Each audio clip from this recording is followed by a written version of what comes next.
Once upon a time, there was a man who conquered the hearts of not one, but two queens with his music, who was hailed the greatest musical phenomenon since Mozart. Yes, on this episode of Who is Romania, I'm going to tell you about George Enescu, one of the world's finest composers, a genius, the Times described as the soul of Romanian music.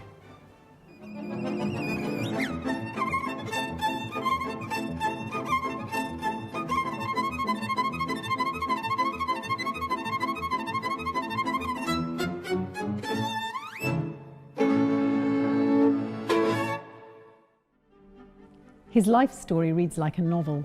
Prodigy child born in 1881 in the small Romanian village of Leven, Enescu was the alchemist who turned his country's beautiful raw folk music into exquisite, internationally renowned composition. Romania has long been the home of vibrant Romani folk songs.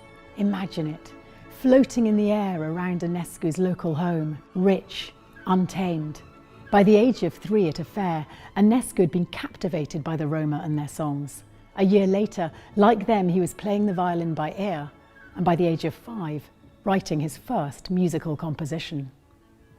Enescu was on track to become the youngest student ever admitted to the Vienna Conservatory. Austrian Emperor Franz Joseph was suitably impressed by this precocious talent. But his dream was to conquer France, and it didn't take long to come true. In Paris, one of the world's most prestigious orchestras played his first mature musical composition, Poème roman, Poema Romana. Achingly beautiful. France went wild. Enescu, aged 16, had arrived on the international scene.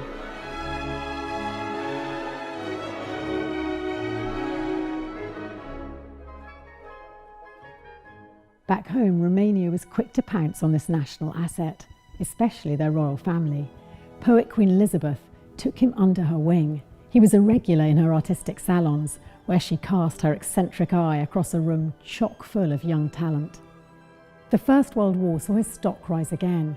The country was savaged by invading armies and typhus, and Enescu's music emerges pitch perfect. English-born Queen Marie noted how he performed to the wounded.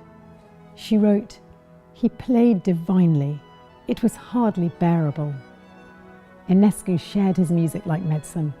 He raised money for the Red Cross from the moment Romania entered the war, touring hospitals with his magical violin. The government wanted to send him to New York to play for his country's cause. But according to Marie, Enescu was too in love to leave Romania. He had his eyes firmly fixed on her entitled, glamorous, married friend, Princess Maruca Cantacuzino. They married in 1937 after a long, passionate love affair.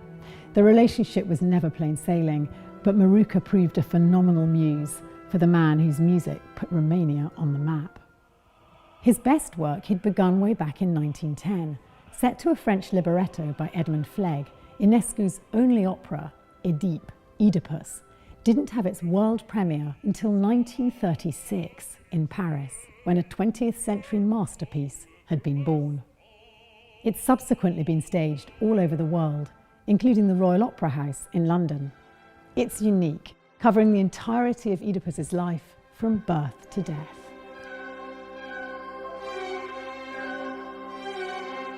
As far as I'm concerned, this is Enescu at his very best. But of course, that's a matter of musical taste. As far as his best known work goes, that's easier. It's his 2 Romanian rhapsodies, Rhapsodii Romani. They are the very essence of his homeland put to music. Vivid, fresh, spontaneous, tinglingly good. Those 2 pieces are in the repertoire of almost every major orchestra, and rightly so.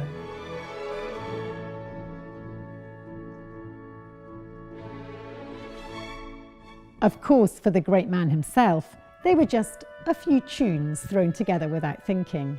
Tunes that won a standing ovation in Bucharest and New York. His music speaks for itself. Enescu was a composer and a performer playing the violin and the piano.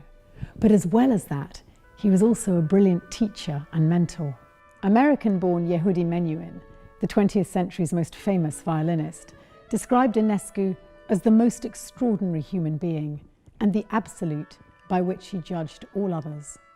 Aged just 10, Menuhin never forgot witnessing Enescu playing perfectly from memory a violin sonata he'd just heard Ravel perform. Like the local Roma who inspired him, Enescu didn't bother with sheet music. Towards the end of Enescu's life, Romania's trajectory was a painful one.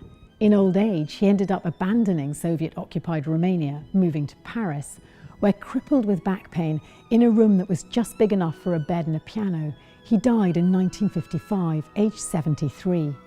He ended life poor, but his legacy was so rich. Great musical feats that still sound as fresh as a spring day in the Romanian mountains are celebrated at the annual George Enescu Festival. It's one of the biggest classical music competitions in Eastern Europe and really worth the trip. But if you're stuck in Britain, there's no need to miss out. The Enescu concert series is hugely popular. It's organised by London's Romanian Cultural Institute and the Enescu Society. Let the band play on.